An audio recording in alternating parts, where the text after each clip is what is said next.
In 1883, Winnemucca records enemies inside a cave, dying after a fire. She calls it a Northern Paiute tradition, mentions reddish hair, and never calls them giants. A Lovelock Paiute account, however, calls them very tall. A later collector assigned skeletons heights above 9 feet. This investigation separates those claims: what Northern Paiute sources recorded, what the cave held, and what measurements show. The difference is where the real mystery still begins. Today, Lovelock Cave is a remote historic site on federal land in Nevada. A short trail and viewing platform lead to an opening now empty of artifacts.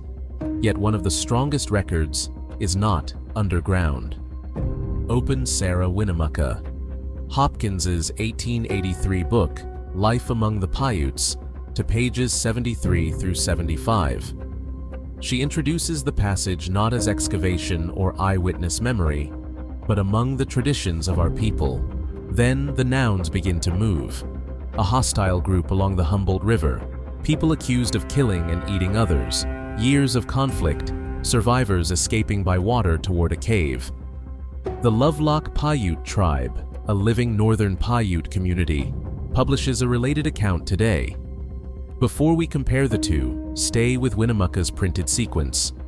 It carries us to the cave entrance, an offer of surrender, and the refusal of the people inside, all on the printed page. In Winnemucca's telling, wood is gathered at the entrance and set on fire. At the end, she writes that her people spoke of the enemy's reddish hair and of an item trimmed with such hair. Cave, surrender, fire, reddish hair. Those are substantial details, preserved on a page we can inspect. The account does not independently establish when the events occurred, who the enemies were, or whether every action happened exactly as narrated. But it does establish what Winnemucca published as a tradition of her people. And in this passage, the word giant never appears. Neither does exceptional height. The distinction is not a trick based on silence. It is a boundary around a documented voice, strong enough to carry a violent account across generations, precise enough that we should not add the one word the passage never used. Now place beside it the history published by the Lovelock Paiute Tribe. This is not a dead people's tale recovered by outsiders. It is a present community's account of its own past. Its version describes unknown enemies as cannibalistic, red-haired, and very tall. It also carries the cave, the rejected chance to come out, sagebrush pulled inside, and the fire. The resemblance is unmistakable. So is the difference. Height belongs in at least one Northern Paiute version. But very tall is not a measurement, and it does not quietly become 8 or 9 feet because a later story needs it to. The tribe's page attributes details to named tellers, but public provenance for every version remains incomplete on the page itself. Even the names refuse to settle into one clean label. The tribal page uses Numa-Tikuta, translated there as people eaters. Other records preserve forms such as Si-Te-Cah. Winnemucca's Si-Te-Cah appears in a sentence whose grammar may apply that name to the victorious Paiutes rather than their enemies. The single label Si-Te-Cah therefore cannot be treated as though every source named the same people in the same way. We can preserve each recorded form. We cannot manufacture one uncontested ancient name from them. That is not a trivial spelling dispute. A name can identify enemies, victors, an accusation, or a later editorial category. Those are different historical claims. That uncertainty changes whom a single ancient name is allowed to accuse. The physical place is just as resistant to a single story. Native people used Lovelock Cave for thousands of years. Among the most remarkable finds were tool duck decoys made of reeds, feathers, cordage, and paint, dating broadly from around 400 BC to AD 100. Paiute knowledge keepers have connected the craft to living decoy-making traditions. These are not clues to a race of monsters. They are evidence of knowledge, work, and a long relationship with the wetlands beyond the cave. They also remind us that continuity can appear through ordinary tools long before it appears in genetics. If recovering that kind of North American history is why you are here, subscribe. The sensational story is louder. The real place is larger. That larger record was damaged before archaeologists could study it under modern conditions. Guano mining drew wider attention to the cave in the 1910s. Archaeological work began in 1912 and continued intermittently for decades, but material had already been disturbed and removed. Objects and ancestral remains passed into private and institutional collections. Labels could travel with them. Exact positions in the deposit often could not. Modern archaeology depends on provenience, not merely what was found, but where it lay, beside what, and within which layer. Once that information is broken, later precision cannot restore it. The damage is not merely missing information. It narrows every later answer, even when the object looks complete. A museum can preserve the object perfectly, while the question attached to it becomes impossible. A voice can survive word for word and still go unheard. A physical trace can survive as an object and lose the relationship that once made it evidence. At Lovelock, both losses happened in plain sight. This is where the archaeology becomes tempting. The 1929 report describes burials and burned tule or straw. Its authors discussed Northern Paiute accounts alongside what had been found in the cave. Those are real points of resemblance: a cave, fire, human burial, a remembered conflict. I would not dismiss that resemblance. I would not call it identification either. The report's comparisons were serious attempts to understand the record available then. But the deposit cannot tell us that its fire was the remembered fire, in the same period, around the same people. That requires provenience and dating the disturbed record cannot supply. Keep the report open beside the cave sequence. One page offers comparison. The disturbed layers offer no secure date capable of choosing among conflict, mortuary burning, repeated use, or some combination. The image matches before the chronology does. Similarity explains why the association is tempting. It cannot turn several matching details into one demonstrated event. Lovelock Cave was used across many periods, not frozen after a single violent night. Burning occurred in mortuary contexts. Burials were disturbed. Guano mining and early digging broke relationships among layers and objects. Any one of those conditions can produce evidence that looks dramatic after the context is gone. The fire may touch a historical memory. It may belong to burial practice, another episode, repeated activity, or several of these at once. No surviving archaeological sequence uniquely identifies the siege described in the tradition. That does not make archaeology useless. It changes the answer from identification to boundary. The cave can show long human use and burning, but not whose remembered fire this was. The cost is permanent. The most decisive test may have been destroyed before anyone knew to ask for it. What survived moved outward. Mark Harrington collected the famous decoys and other material. A federal record says he removed the remains of one person from Lovelock Cave in 1924. Those remains later entered the New York University College of Dentistry. The decoys entered museum catalogs with collection numbers, materials, and approximate dates. One cave became many files in many institutions.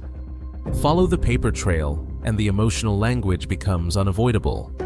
A decoy can be catalogued as an object.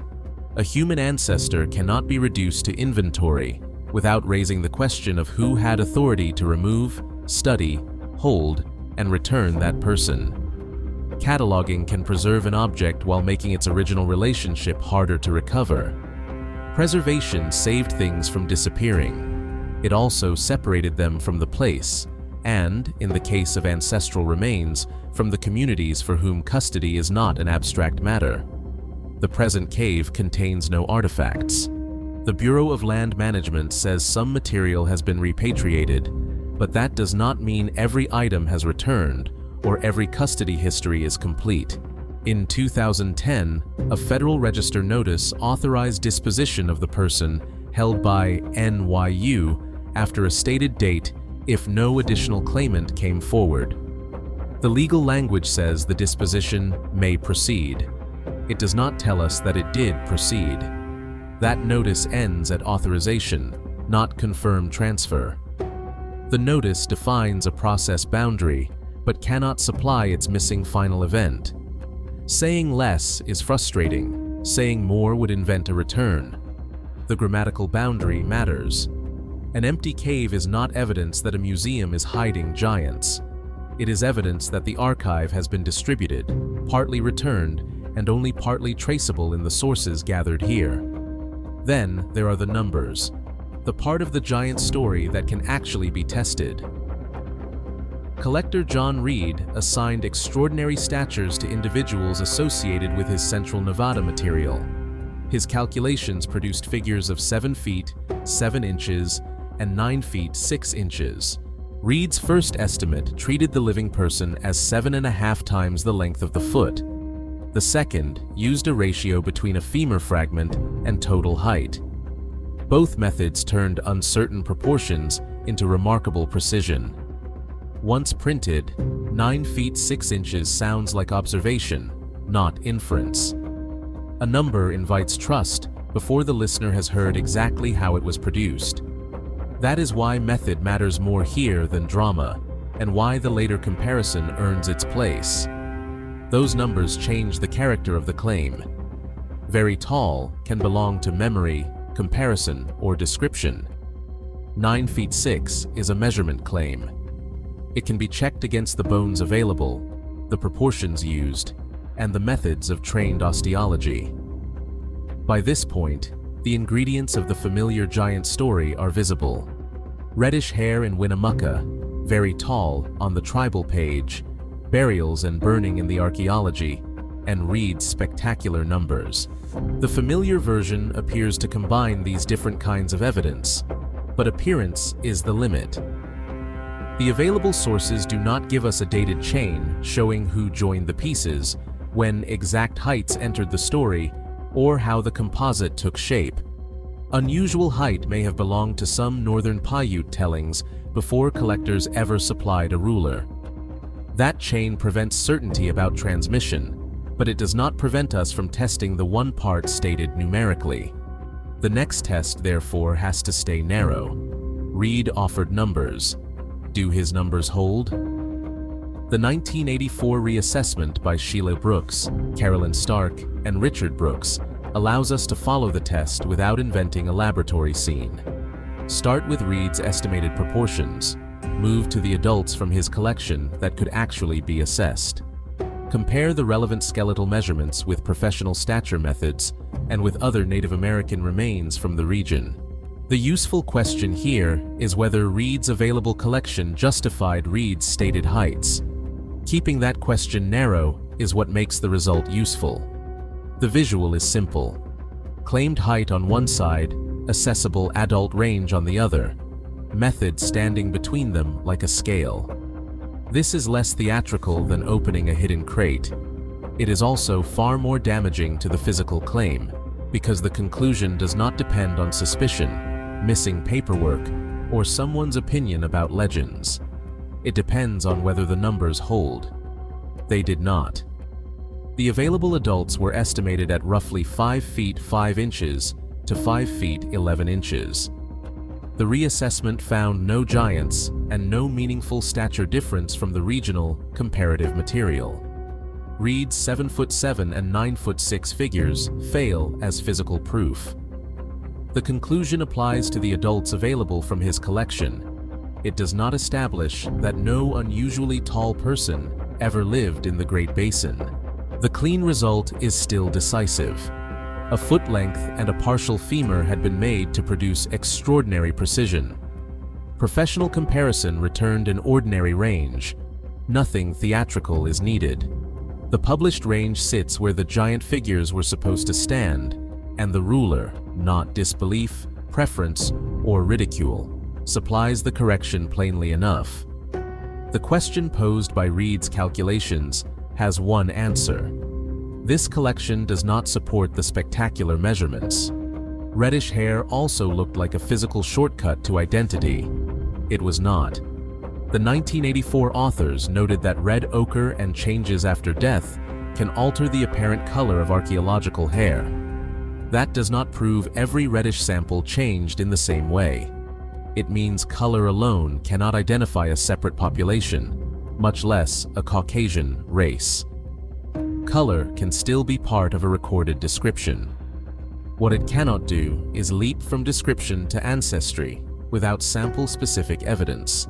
No such evidence in this record ties reddish hair to a foreign people, a vanished race, or the narrated enemy group. The color remains a description. It fails only as a shortcut to ancestral identity.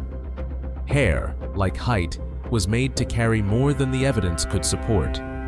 By now, the familiar legend has lost its two clean physical anchors. But the hardest mistake would be to conclude that the original tradition has therefore failed. Now, the result changes meaning.